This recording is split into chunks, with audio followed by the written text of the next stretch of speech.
Continuamos en Paneo Semanal por Sol 106.5 FM. También en YouTube, en nuestro canal Paneo Semanal. Y en nuestras redes sociales, Paneo Semanal. Entonces. Bueno, en esta semana también se dio el desfile de la victoria de Rusia en la Plaza Roja. El desfile de la victoria, la derrota. Conmemorarse los 80 años. 80 años de la victoria rusa sobre los nazis en la Segunda Guerra Mundial. La rendición del general Keitel de las Fuerzas Armadas alemanas ante el general Zhukov, que era el comandante de las fuerzas rusas. ¿Por qué los alemanes se rindieron ante los rusos y no ante los americanos? No, se rindieron dos veces. Dos veces. Se rindieron el general Jodl. Se rindió primero en Reims. Desde el este y después los rusos llegaron primero. Obviamente, porque la rendición de Jodl fue en Reims, en Francia. Y la rendición de Keitel fue en Berlín. O sea que fue porque los rusos ocuparon primero. Porque los aliados tuvieron problemas para cruzar el Rin. Los alemanes volaron todos los puentes y entonces el ejército no pudo cruzar rápidamente el Rin y llegar entonces a Alemania. Los rusos llegaron primero. Sí, no, y así mismo lo destacó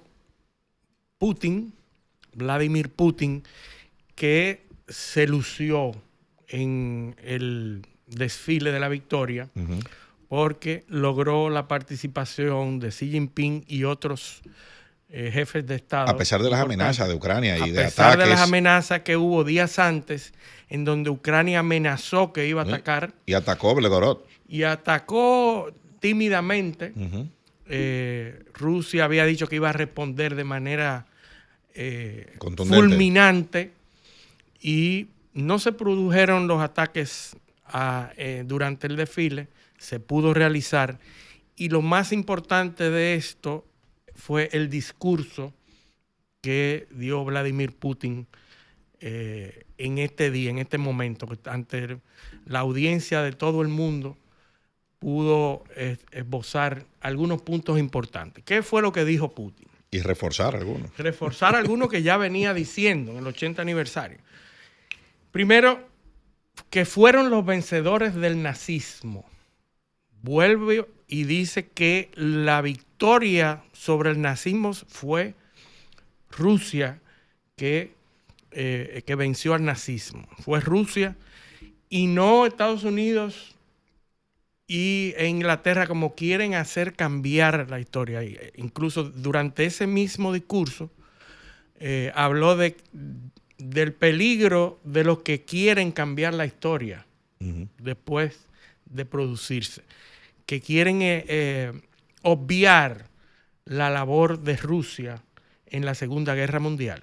Y es cierto, Estados Unidos tiene un discurso y Occidente que trata siempre, nunca es bien ponderada esa gran victoria donde murieron más de 2 millones de rusos. No, sin embargo, Trump, cuando se refiere a Putin, dice que los rusos fueron los que pusieron los muertos. Sí. Fueron los que pusieron más muertos en la Segunda Guerra Mundial. Porque Trump es disruptivo en todo. Hasta en las mismas posiciones de Estados Unidos. Fíjate cómo las narrativas también la historia está ahí. Lo que dice Putin en este caso es cierto. Es decir, pero sin embargo, el papel de Rusia en lo que derivó en el desenlace de la derrota alemana es fundamental. Claro, tuvo aliados importantes como el invierno. Sí. Y el hecho de que Hitler produjo un ataque a Rusia que no las fuerzas alemanas no estaban preparadas para se plantea incluso que fue impulsivo, ¿no? Pero lo que después de haber negociado un acuerdo con Stalin para de no agresión, Pacto Molotov-Ribbentrop, de buenas a primeras atacó Rusia y penetró bastante, ¿no? Hasta lo que hoy San Petersburgo, ¿no? Hitler llegó, los nazis llegaron prácticamente a 20 kilómetros de Moscú, llegaron. De Moscú. Sí. Lo importante es que entonces, con esa victoria... los rusos empiezan a empujarlo hasta Berlín. La orden. Entonces, realmente el papel que los rusos desempeñaron, hay muchísimas historias de héroes, hay unas buenas películas que yo les recomiendo buscar sobre los francotiradores rusos. Sí.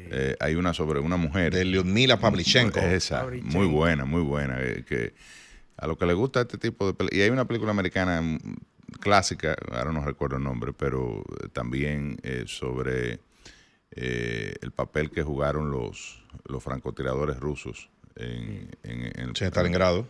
En Stalingrado. Que ¿Se llama Stalingrado? Creo que sí. Se llama Stalingrado. Creo que sí. Stalingrado, que fue, ahí embolsaron al 6º ejército alemán completo, lo rodearon los rusos y tomaron, ese ejército tenía casi 300,000 hombres. Y los sitiaron. Fueron tomados como prisioneros, sí. Casi 85,000. Y llegaron a Alemania 6,000 nada más. Sí. Los prisioneros murieron en los campos murieron de hambre también. Los otros, escapó un grupo, porque ¿qué pasa? Que había un lago que se congeló y por ahí metían los suministros a la resistencia que estaba en el centro de Stalingrado.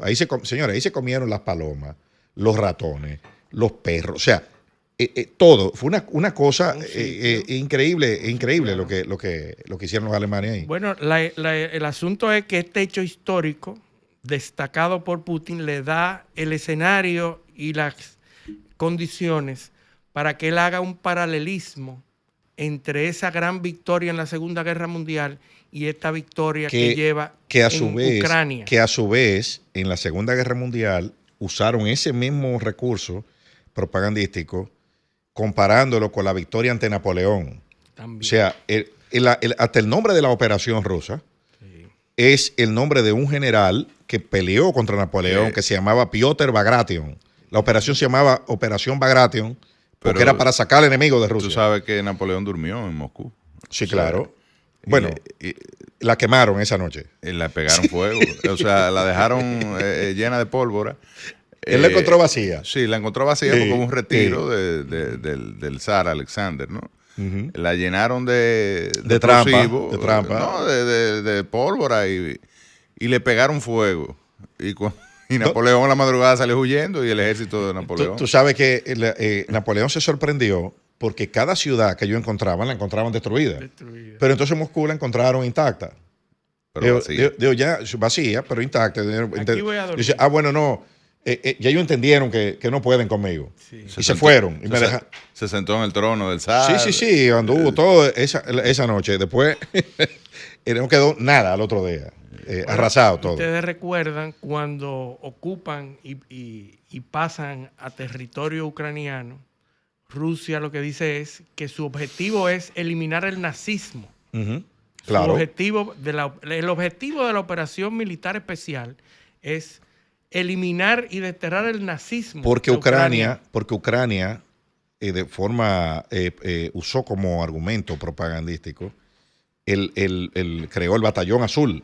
Sí. O sea, el Batallón Azul era un batallón que estaba en la Segunda Guerra Mundial y que fue el batallón que se rebeló contra los rusos y colaboró con los nazis. Los nazis después los fusilaron a todos por traidores, después que habían ocupado, porque le prometieron la independencia de Ucrania. Entonces, al Zelensky, nuevamente el Batallón Azul, entonces ahí Putin, claro, 2 días antes de la operación, Putin había hablado de desnazificar Ucrania. Sí. Ahí hay un discurso. Sí, hay un discurso donde él da la justificación histórica, una pieza escrito por historiadores rusos. Pero es cierto. Que es la versión rusa, que hay que oírla también. Él habló en el discurso también de la rusofobia. Sí. La unidad y de la victoria y la invencibilidad de las fuerzas rusas, del ejército ruso. No pudieron ser vencidos contra Napoleón, no pudieron ser vencidos en la Segunda Guerra Mundial, no pudieron ser vencidos hoy tampoco. No. Entonces, él habla de que la unidad es ha sido la clave fundamental, la unidad de la cultura y el pensamiento ruso. Que los héroes, y hay que luchar en contra de la rusofobia. Oigan esta palabra. Y del odio a Rusia. El odio a Rusia, que es lo que se producía en el Donbass y lo que se produjo en el Maidán. No, y en Occidente. También. Y en Occidente, en sentido general, pero en territorio ucraniano, el Maidán fue un movimiento en contra Europa, de los rusos, de los amigos rusos, de los amigos de Rusia. Entonces, lo que se estaba produciendo en el Donbass y en esos territorios que son rusofónicos, que hablan ruso. Bueno, suspendieron unas elecciones. ¿Dónde fue? Porque ganó en Rumania. Sí, pero porque ganó parte de la rusofobia, porque ganó un prorruso. Entonces, fíjense esto. Sí, no, y los conflictos. O sea, la democracia ejemplo, no funcionó ahí porque escogieron al que no se quería. Por ejemplo, parte del conflicto de los Balcanes también es una guerra proxy donde Rusia tiene incidencia y es para contener el avance ruso, porque le han metido en la cabeza a Occidente que los rusos quieren avanzar hacia Occidente, y eso históricamente no tiene nunca ha sido verdad. Rusia nunca avanzado a Polonia, históricamente. Bueno, lo de Polonia Polonia se vio atrapada en la marcha de dos ejércitos. La primera es cuando va la primera. Pero los rusos históricamente, incluso antes, en la época zarina, ha tenido el deseo de apropiarse de Polonia. De hecho, Polonia fue durante mucho tiempo parte de Rusia. Finlandia también. O sea que... Sí, no, pero también... Pero eran... Acuérdate de la negativa que Finlandia fuera miembro de la OTAN. Obvio, claro. Todo Acuérdate que y hubo una se guerra. Plantea que Putin quiere el antiguo imperio ruso, o sea, incluye Polonia, Finlandia, bueno. Eso es, imagínate. Eso es parte del discurso rusofóbico. Eso es como que Turquía quiere el imperio otomano otra vez. O sea, bueno, claro. Eso es... Y otro aspecto importante de ese evento es que anunció importantes acuerdos con China y se le dio una publicidad inmensa a los acuerdos que se mencionaron, que fueron 4, 5, 6 acuerdos interinstitucionales que determinan la cercanía de China con Rusia. Pero la presencia de Xi Jinping. La presencia misma es simbólica. Eso claro. Pero bueno, China había estado jugando un papel medio neutral. Bueno, pero Xi Jinping va y participa y firma los acuerdos. Y hay unos acuerdos de Siberia, el acuerdo de Siberia 2, en el que se plantea suplir gas. A China, el gas que no se va a Europa lo va a suplir a través de Siberia 2 a China. A China le conviene en este momento demostrar o evidenciar que tiene aliados importantes, como es Rusia, ante la guerra comercial que ha emprendido Donald Trump. La guerra en todos los frentes, salvo el bélico, digamos. Pero sobre todo la guerra comercial que ha emprendido Donald Trump en contra de China, que China no ha hecho nada.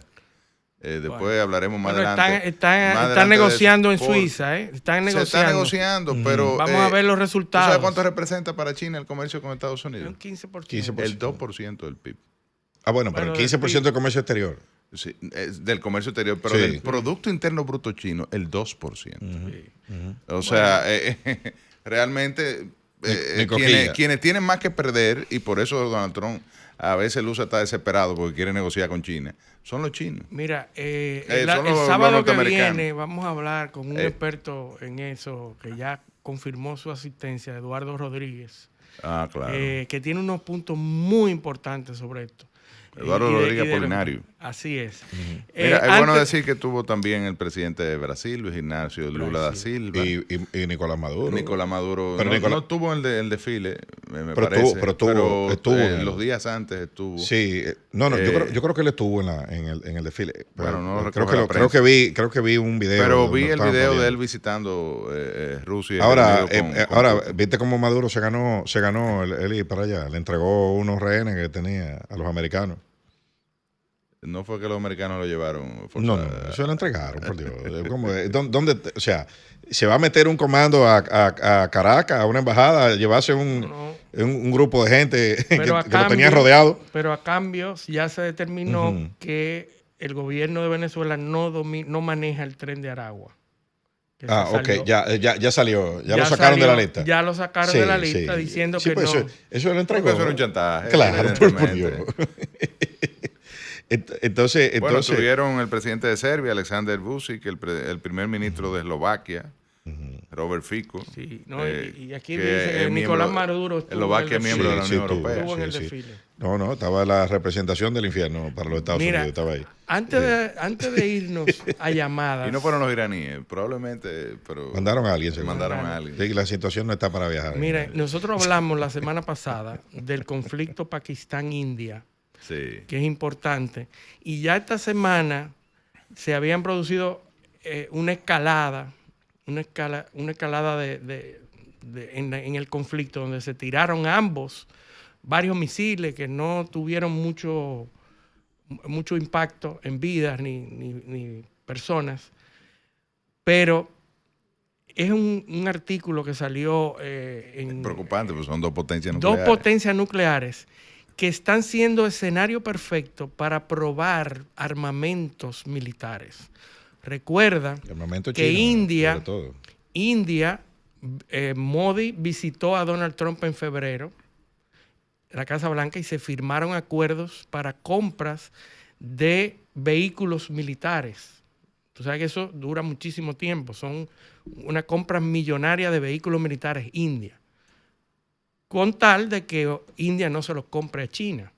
Pero ¿quién sí se lo está comprando a China? Pakistán. Que China está en un proceso de fortalecimiento de toda su estructura, su industria militar. Se está desarrollando incluso más rápido. Han anunciado, creo que son 4 portaaviones nuevos que están en proceso de construcción. Igual que Francia, que también anunció la construcción porque Francia ya tomó la decisión, y bueno, el resto de Europa, de incrementar su presupuesto en defensa, ¿no?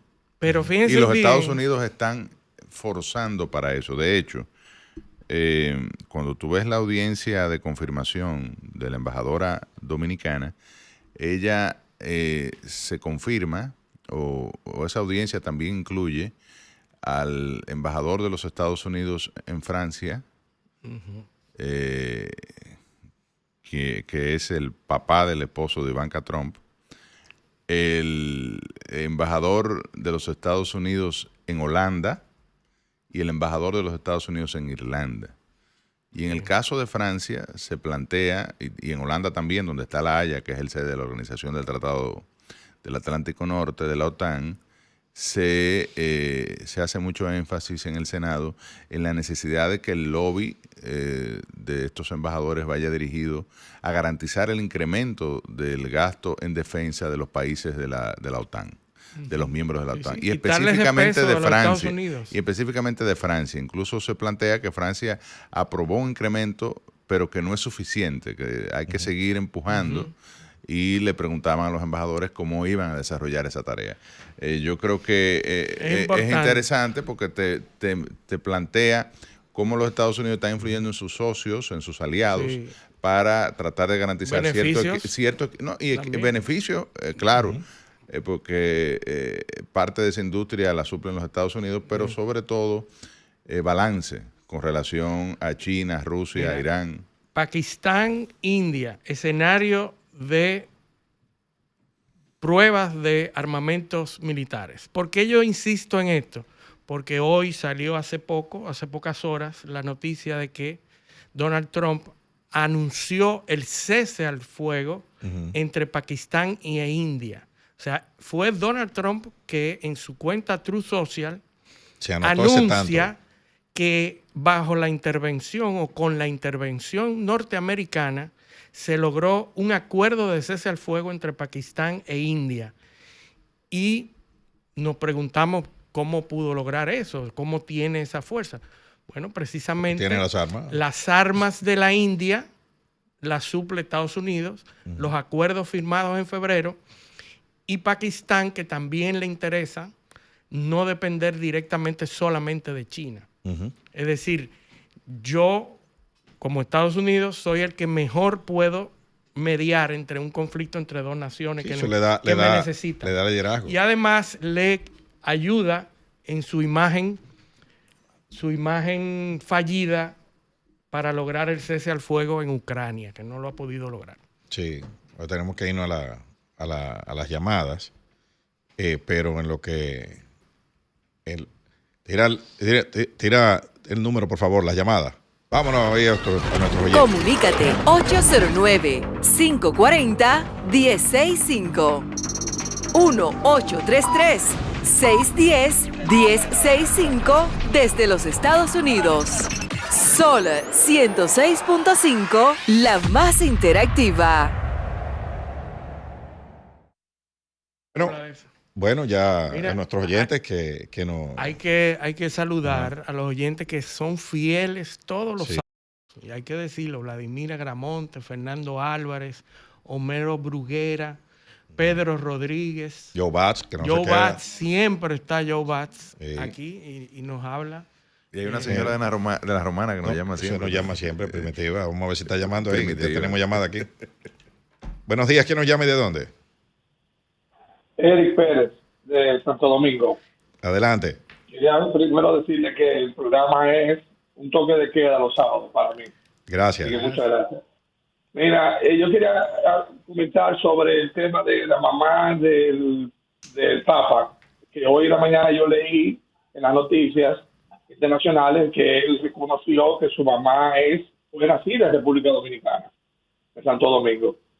No sé si eso es confirmado o no, pero quería hacer esa acotación por el comentario anterior. Se había dicho que ella nació en Chicago. Gracias. En Chicago, ¿verdad? De lo que se ha dicho que el abuelo del Papa, de Robert Francis, Emigró desde la isla. nació en Haití o en la isla. O en la isla, lo que no sabemos. ¿De qué lado? ¿De qué lado? Y todo, y lo que hace más lógica es que fuese en Haití, porque entonces emigra primero a New Orleans, a la Luisiana. Entonces allí se casa y luego en Chicago es que nace lo que pasa es que ese apellido madre Martínez, ese apellido Martínez no parece ser francés. Claro, en Francia hay muchísimos Bueno. Martínez. Ah, bueno. Vamos aquí. Sí. Buenos Acuérdate días, que ¿quién nos Francia y llama y de España hacen frontera. Y incluso hay un país que se llama el País Vasco que está entre Francia y España. Francia, O sea, no hay esa tampoco. Buenos días, ¿quién nos llama y de dónde? Buenos días, ¿quién nos llama y de dónde? ¿Qué es lo que pasa? Vamos a ver. Una avería. Buenos días, ¿quién nos llama y de dónde? Buen día, Franklin, de Santo Domingo Este. Adelante. Franklin. Sí, yo siempre los escucho, excelente, y aprendo muchísimo con ustedes, les agradezco. Gracias. Quería saber cómo se mide la pobreza, porque yo una vez tuve acceso a unas informaciones y logré ver que la pobreza tiene 16 factores, o sea, es multidimensional, tiene 16 factores, hay 10 tipos clasificados. Pero yo veo que acá solamente cuando una persona es incluida en los programas de ayuda del gobierno, dicen que ya no es pobre. O sea, yo quisiera saber cuáles son los componentes que hay un índice, cuáles son los componentes para determinar que una persona, pues yo me siento más pobre que el año pasado. O sea, y sigo trabajando lo mismo, con la misma intensidad, pero veo mi poder adquisitivo un poco disminuido. Entonces yo quisiera saber cómo se determina eso, si hay alguna fórmula que no sea la del gobierno, porque en Usted esa ha no hecho creo. esa pregunta en el mejor momento posible, porque en unos minutos tendremos con nosotros a Richard Medina, economista, y aunque yo le pudiese decir algo, yo voy a preferir que él sea el que le responda. Que hable el experto. El que le responda y le diga por qué usted siente que es más pobre hoy que hace unos meses o unos años. Gracias. Buenos días, ¿quién nos llama y de dónde? Sí, buen día. Habla Merky Roa del Ensanche La Fe. Adelante. Yo lo que me pregunto, por ejemplo, tantos muertos que ha provocado la guerra de Ucrania, provocada directamente por los rusos, por Putin, no por los rusos. Se han muerto de los dos lados. Pero esas madres y esos padres que han perdido sus hijos por culpa y ambición política de Putin, ¿A quién le van a hacer cobrado esos muertos? Si Putin no es condenado, acusado y condenado, aunque sea por el Tribunal de la Haya, y condenado por crímenes de guerra, porque todos esos muertos han sido provocados por culpa de él, tanto los ucranianos como los rusos. Espero que ustedes apoyen eso. Gracias. Gracias. Pero voy a decir con una sola frase. Los tribunales internacionales condenan a los que pierden en la guerra, no a los que ganan. Buenos días. ¿Quién nos llama y de dónde? Buenos días, Santo Domingo Norte, Luis. Para recordarle a mi tocayo Luis, ahorita cuando él estaba haciendo el comentario sobre los muertos de la Segunda Guerra Mundial, él mencionó que fueron 2 millones de rusos. No, fueron 20 millones.